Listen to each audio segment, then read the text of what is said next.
The nice weather we'd been having really helped restaurants extend their outdoor dining season. But during cold and rainy weeks like this one is when restaurants really have to start relying on their heaters and tents. Tents popping up at restaurants like Mia's Italian Kitchen in Old Town Alexandria mean protection from the cold or rain, but less airflow. It's why Scott Shaw with Alexandria Restaurant Partners says they're installing UVC lights. It reassures them that we're thinking about their safety.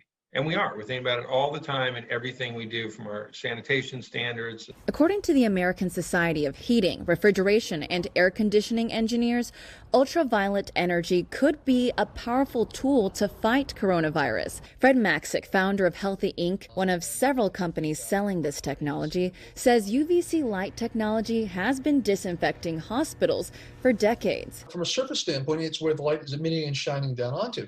But it's also working on the air that it transports through to get to those surfaces. So you're also removing pathogens from the air you're breathing in. There's a lot of things we're doing behind the scenes that customers aren't aware of. This is a very visible thing to do for them. The International Ultraviolet Association says UV disinfection technologies can play a role in a multiple barrier approach to reducing COVID-19. They say all bacteria and viruses tested to date do respond to UV disinfection technologies.